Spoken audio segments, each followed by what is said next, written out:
సాయి శ్రీ సాయి జయ జయ సాయి. ఓం సాయి శ్రీ సాయి జయ జయ Sai. Sai TV ప్రేక్షకులకు నమస్కారం. ఈరోజు మనం ఓం శ్రీ సాయిరామ్ అనే నామం గురించి విశ్లేషణగా సాయినాథుడి గురించి చెప్పుకుందాం. చాలా మంది ఓం శ్రీ సాయిరామ్ సాయిరామ్ అనే నామం చేస్తుంటారు. ఈ ఓం శ్రీ సాయిరామ్ చేసినప్పుడు అసలు ఎటువంటి ఫలితాలు కలుగుతాయి, ఆ నామం యొక్క ప్రభావం ఏమిటి, ఆ నామం యొక్క వైశిష్ట్యం ఏమిటి, ఇలాంటివన్నీ మనకి తెలియాలి. మనకి ఇవన్నీ తెలియాలి అంటే ముందుగా ఓం శ్రీ సాయిరామ్ అంటే ఏమవుతుంది అనేది మనకి ఒక అవగాహనగా మనం తెలుసుకోవాలి. ఓం శ్రీ సాయిరామ్లో ఓం అంటే ఏమిటి, శ్రీ అంటే ఏమిటి, సాయి అంటే అనగా అర్థం ఏమిటి, రామ్ అనే అనగా అర్థం ఏమిటి, ఇవన్నీ కలిపి ఓం శ్రీ సాయిరామ్ నామం చేస్తే, ఆ నామం లిఖిత నామం రాస్తే, ఆ నామం మననం చేస్తే, లేకపోతే ఆ నామం జపం చేయటం ద్వారా మనకు కలిగే లాభాలు ఏంటి, ఇవన్నీ మనం ఈరోజు సవివరంగా తెలుసుకోవడానికి ప్రయత్నం చేద్దాం. ముందుగా ఓంకారము సృష్టికి మూలకారకం అండి. ఈ సృష్టి ఓంకారంతోనే ప్రారంభమైందని చెప్పబడిందండి. ఈ ఓంకారం నుండే జగత్తు కూడా ఉద్భవించింది. ఈ జగత్తు కూడా మొత్తం ఓంకారం నుంచే ఉద్భవించింది. ఓంకారానికి 24 అర్థాలు ఉన్నాయండి. 24 అర్థాలు. అంతేకాకుండా 24 శక్తులు కూడా ఓంకారానికి ఉన్నాయి. అటువంటి గొప్ప మంత్రం ఓంకారం. ఈ ఓంకారంలో 5 భాగాలు ఉన్నాయండి. 5 భాగాలతో కూడిందే ఓంకారం. ఇక శివపురాణంలో అయితే ఓంకారం గురించి ఒక చోట చాలా చక్కగా ప్రస్తావించబడింది. ఎలా అంటే శివుడికి పంచముఖాలు ఉన్నాయి. అవన్నీ మీకు తెలుసు. పంచముఖ ధ్యానం అని కూడా మనం శివుణ్ణి చేస్తుంటాం. ఈ ముఖాల నుంచే సృష్టి ప్రారంభం చేయదలుచుకున్నప్పుడు, సృష్టి చెయ్యాలి అనుకున్నప్పుడు ఈ 5 ముఖాల నుంచి ఒక్కొక్క ముఖం నుంచి ఒక్కొక్క అక్షరం వచ్చి అవన్నీ కలిపి ఓంకారంగా ఏర్పడిందని మనకి శివపురాణంలో చెప్పబడింది. అది ఎలాగయ్యా అంటే ఉత్తర ముఖం నుంచి ఆ అని, పడమర ముఖం నుంచి ఊ అని, దక్షిణ ముఖం నుంచి మా అని, ఇక తూర్పు ముఖం నుంచి బిందువు, ఇక పైనుండి నాదము వచ్చిందండి. ఈ విధంగా ఓంకారం ఏర్పడింది. ఇవన్నీ కలిస్తేనే మనకి ఓంకారం వస్తుంది. ఇవన్నీ ఎక్కడ చెప్పబడింది? ఈ పంచముఖాలు మనకి శివపురాణం నుంచి ఆయన యొక్క ధ్వనిని ఆయన యొక్క ధ్వని మొత్తం కలిసి 5 అక్షరాలు కలిసి ఓంకారంగా మనకి రూపుదిద్దుకుంది. ఇక ప్రతి మనిషిలోనూ ప్రతికూల శక్తులు ఉంటాయండి. అంటే మనకి తెలియని వైబ్రేషన్స్, అంటే అనవసరమైన ఆలోచనలు, చెడు భావాలు, ఇలాంటివన్నీ ఉంటాయి. ఇవన్నీ తొలగిపోవాలి అనుకుంటే గనక మనం ఖచ్చితంగా మనం ఓంకారాన్ని జపం చేయాల్సిందేనండి. ఓంకారం గనక జపం గనక చేస్తే కలి బాధల నుంచి విముక్తి కలుగుతుంది. దాంట్లో ఇసుమంతైనా సంశయం లేదు. మనకి తెలుగు అక్షరాల్లో అచ్చులు హల్లులు ఉన్నాయి. అచ్చుల్లో ఏ అక్షరాలు ఉన్నాయి? ఆ ఊ అనే అక్షరాలు కలిపితేనే ఓంకారం అవుతుందండి. హల్లుల్లో మా అనే అక్షరం కలపటం వల్ల ఓంకారంగా అవుతుందండి. ఇవన్నీ కలిపి రాస్తేనే ఆ ఊ మా అక్షరాలు కలిపితేనే ఓంకారం అండి. అందుకనే ఈ ఓంకారం అనేది మనకి గొప్ప మంత్రం అండి. ఓంకారానికి సమమైన మంత్రం ఎక్కడా లేదని చెప్తారు. మరి అంతేకాకుండా ఆ అని పలికేటప్పుడు ఎక్కడి నుంచి వస్తుందండి? హృదయం నుంచి వస్తుందండి. ఆ అనే అచ్చు పలకటం వల్ల హృదయం నుంచి వస్తుంది. ఊ అనే అచ్చు పలకటం వల్ల ఎక్కడి నుంచి వస్తుంది? గొంతులో నుంచి వస్తుంది ఊ అనేది. ఇక మా అనే అక్షరం పలికినప్పుడు ఈ మస్తిష్కం ఏదైతే మా మెదడు ఉంది చూసారు, మస్తిష్కం నుంచి వైబ్రేషన్స్ అన్నప్పుడు ఏముంటుంది? ఒకసారి మస్తిష్కం ఓం అన్నప్పుడు ఎలా అవుతుంది?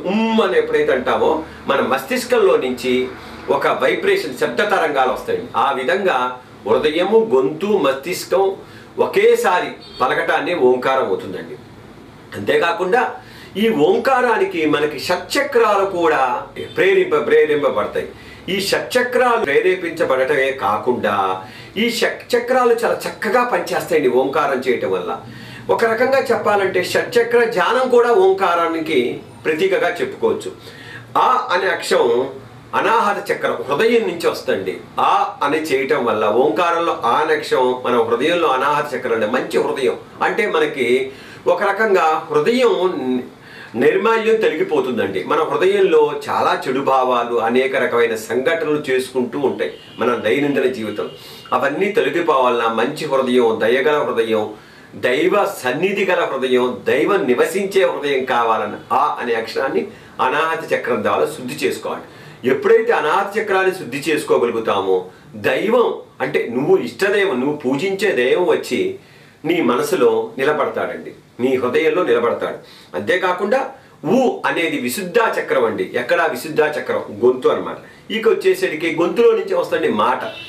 ఏదైనా ప్రపంచంలో మాటకున్న విలువ ఎక్కడా లేదండి. మాట పోగొట్టుకోవటం, మాట తిరిగి రాదు అంటారు. ఏమైనా మాట కోల్పోమాకని చెప్తారు. తప్పుగా మాట్లాడమాకు, అనవసరంగా మాట్లాడమాకు. మాటకి చాలా విలువ ఉందండి. ఈరోజు నాకు వాళ్ళు దొరికారు, ఈరోజు నేను వాళ్ళని అంటాను అని చెప్పన్నాం అనుకోండి, రేపు మనము వాళ్ళకి అదే పరిస్థితిలోకి వస్తాం. ఎప్పుడైనా తొందరపడి గనక మాట జారితే అది మళ్ళీ తీసుకోలేమండి. మాటకున్న విలువ చాలా గొప్పది. అటువంటిది విశుద్ధ చక్రం కూడా మనకి చక్కగా అది శుద్ధి చేయబడుతుందండి. మరి ఇక మా అనే అక్షరం వల్ల, ఎప్పుడైతే మా అనే అక్షరం వల్ల ఆజ్ఞాచక్రం యొక్క మంచి ఆలోచనలు కలుగుతాయండి. మా అనే అక్షరం వల్ల మనకి ఆజ్ఞాచక్రం యాక్టివ్ అయ్యి, దాని తర్వాత ఆజ్ఞాచక్రం పైన ఏముంటుందండి? సహస్రార చక్రంలో మనకి అన్ని ఆధ్యాత్మికతని సూచిస్తుంది. ఈ ఆజ్ఞాచక్రం వల్ల ఏమవుతుందండి? మంచి ఆలోచన. ఎప్పుడైతే సద్భావన, సత్కర్మ, సత్ ఆలోచన ఎప్పుడైతే మనిషి కలిగిందో భగవన్ నిలయం మన హృదయం అవుతుందండి.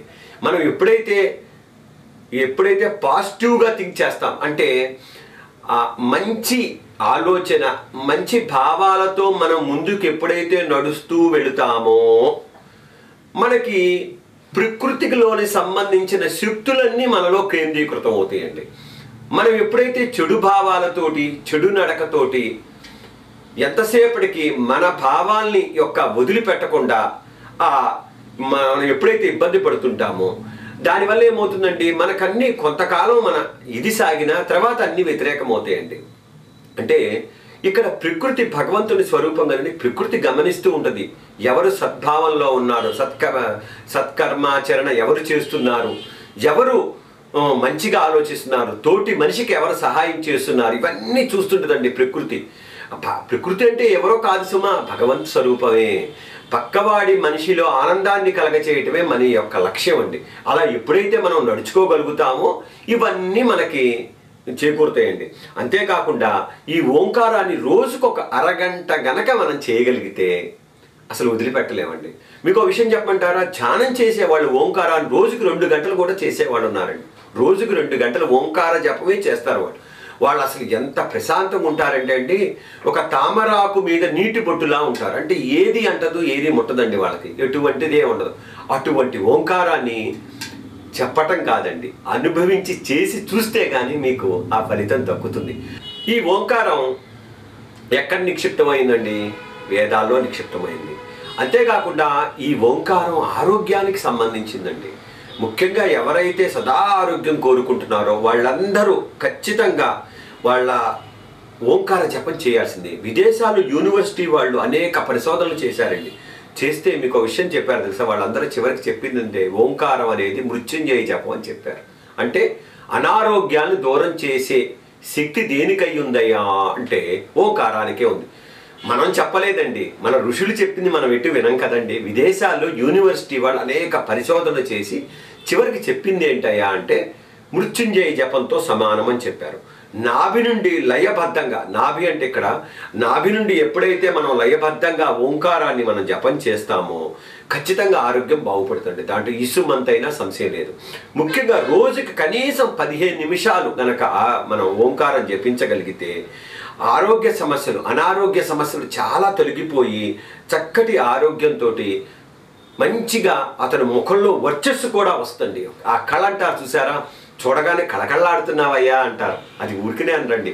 మనం ఎన్ని పౌడర్లు రాసుకున్నా, ఇన్ని క్రీములు రాసుకున్నా ఆ కళ రావాలంటే భగవదానుగ్రహం ఉండాలి, ఆ నామం యొక్క ప్రభావం ఉండాలి. ఆ దైవానుగ్రహం ఉన్న వాళ్ళకే మొహం కళకళలాడుతుంది. లేకపోతే నువ్వు ఎంత చేసినా నిస్తేజంగా ఉంటుందండి. ఏదో కోల్పోయిన వాళ్ళలాగా, ఏదో కళల్లో జీవం ఉండదు. కొంతమంది చూసారా, కళల్లో ఎంతో చక్కటి జ్యోతి అంటారు. ఆ జ్యోతి కనపడాలి అంటే నామస్మరణ, నామధ్యానం, భగవంతుడి యొక్క నీ హృదయం ఎప్పుడైతే భగవంతుడి నిలయం అవుతుందో ఖచ్చితంగా దాంట్లో కనిపిస్తాయండి. అంతేకాకుండా మొట్టమొదటిగా మనం ఏ మంత్రానికైనా ఏ నామానికైనా మనం ఓంకారం జపం చేస్తామండి, ఉచ్చారణ చేస్తాం.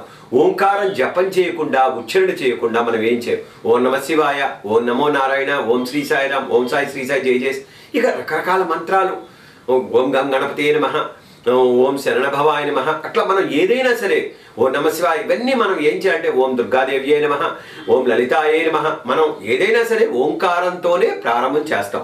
అంతేకాకుండా పతంజలి యోగ సూత్రాల్లో ఒక చక్కటి మాట ఉందండి, ఏది ఓంకారం గురించి. తస్య వాచకః ప్రణవః అనుంది. అంటే ఏంటంటే మొట్టమొదటగా ఓంకారంతోనే ప్రారంభిస్తే భగవంతుడి యొక్క అనుగ్రహం కలుగుతుంది. అంతేకాకుండా ఆ అనుగ్రహం మనకి లభిస్తుంది అన్నారండి. ఎప్పుడైతే తస్య వాచక ప్రణవః అంటే ఎప్పుడైతే ఏ మంత్రాన్నైనా ఏ నామాన్నైనా ఓంకారంతో గనక ప్రారంభం చేయగలిగితే మనకి ఖచ్చితంగా దాంట్లో ఇసుమంతైన అనుమానం లేదు, మనకి భగవంతుడి యొక్క అనుగ్రహం కలుగుతుంది. అంతేకాకుండా నారాయణ ఉపనిషత్తులో ఒక చక్కటి మాట ఉందండి. ఎంతటి గొప్ప మాట అంటే ఓంకారాన్ని బ్రహ్మస్వరూపంగా చెప్తారండి. ఓమిచ్చేకాక్షరం బ్రహ్మ అన్నారు. ఓమిచ్చేకాక్షరం బ్రహ్మ అంటే ఏంటి? బ్రహ్మస్వరూపమే ఓంకారం అన్నమాట. అటువంటి ఓంకారాన్ని మనం బ్రహ్మస్వరూపంగా భావించేయాలండి. ఆ ఊ మా అక్షరాల సముదాయమే ఓంకారం అండి. ఆ ఊ మా ఇందాక చెప్పాను కదా, అచ్చులు అయిన ఆ ఊ మా అనే హల్లుతో కలిపిన యొక్క శబ్దమే ఓంకారం అండి. అంతేకాకుండా ఈ ఆ ఊ మానల్ని సత్వ రజస్వ తమో గుణాల కింద మనకు చెప్తారండి. ఈ 3 గుణాలకు ప్రత్యేకయే ఓంకారం అని చెప్తారు. మీకు ఒక మాట చెప్తానండి, చాలా బాగా గుర్తుపెట్టుకోండి, చాలా ముఖ్యమైన విషయం. ఓంకారం అనే పదము ఎక్కడా లేదండి, ఇది ఒక వర్ణమాలండి. ఆఖరికి సంస్కృతంలో కూడా ఓంకారం అనే పదం లేదు. సంస్కృతంలో వర్ణమాలలో ఓంకారం అనే అక్షరం లేదండి, బాగా గుర్తుపెట్టుకోండి. అటువంటి ఓంకారాన్ని మనం జపం చేస్తున్నాం. అనేక వర్ణముల యొక్క సముదాయమే ఓంకారం. ఆ ఊ మా యొక్క సముదాయమే ఓంకారం అండి. ఈ ఓంకారం గురించి ఇంకొక మాట కూడా చెప్పారు. ఆదో ప్రణవముచ్చార్య అన్నారు. ఆదో ప్రణవముచ్చార్య అంటే మొట్టమొదటగా ఓంకారాన్ని మంత్రాన్ని ముందరగా మనం జపం చేయాలి. అందుకని మనం ఎక్కడ పూజకి వెళ్ళాం అనుకోండి, ఓ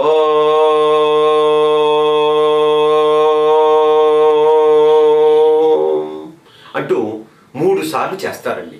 ఓంకారాన్ని 3 సార్లు జపించిన తర్వాతే ఏ ప్రార్థనైనా ఏ పూజ అయినా ఏ భగవత్ సంకల్పం అయినా చెప్తారండి. ఎందుకంటే 3 సార్లు ఓంకారం చేయటం వల్ల అది బ్రహ్మస్వరూపం అవటం వల్ల, ముఖ్యంగా ఓంకారం వల్ల మనకి భగవదానుగ్రహం కలగటం వల్ల, ఓంకారం వల్ల మనకి అన్ని మంచి జరగటం వల్ల అండి.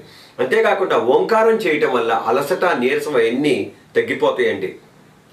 అసలు చివరిగా ఇంకొక మాట చెప్తాను. ఓంకారం అనేది పునరుజ్జీవన మంత్రం అంటారంటే, అంటే మన యొక్క జీవనాన్ని మళ్ళీ ఇవ్వగలిగే మంత్రం ఏదైనా అంటే ఓంకారమేనండి.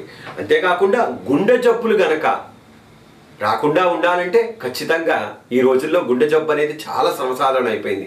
అటువంటి రాకుండా ఉండాలయ్యా అంటే ఓంకారాన్ని జపం చేయాల్సింది. ఇక ఓంకారం గురించి ఇన్ని విషయాలు చెప్పుకున్నాం. చివరిగా ఈ మాట చెప్తా వినండి. ఓంకారానికి 100కు పైగా అర్థాలు ఉన్నాయండి. మనం చెప్పుకుంటూ వెళ్తే చాలా ఉంది.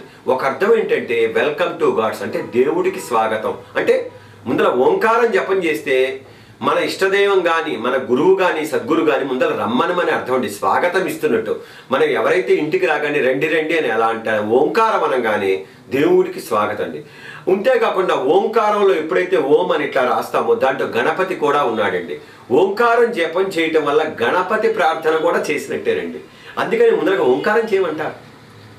ఆ ఓంకార మంత్ర బిందు సంయుక్తం నిత్యం జాయంతి యోగినః అని కూడా మనం చెప్పుకుంటామండి, ఏది శివమంత్రంలో. అటువంటి ఓంకారం చాలా గొప్పదండి. ఆ ఓంకారంలో గణపతి కూడా ఉన్నాడు కాబట్టి ముందరగా ఓంకారం చేయాలి. ఇటువంటి ఓంకారంలో ఓం శ్రీ సాయిరాంలో ఈ ఓంకారానికి ఇంత విశిష్టమైన స్థానం ఉన్నదండి. కాబట్టి ఈ రోజు నుంచి మనం ఓం శ్రీ సాయిరాంలో ఓంకారాన్ని, ఈ మంత్రం యొక్క అర్థం తెలుసుకొని ఆ ఓంకారాన్ని జపించడానికి ప్రయత్నం చేయండి. ఓం సాయి శ్రీ సాయి జయ జయ సాయి. ఓం సాయి శ్రీ సాయి జయ జయ సాయి.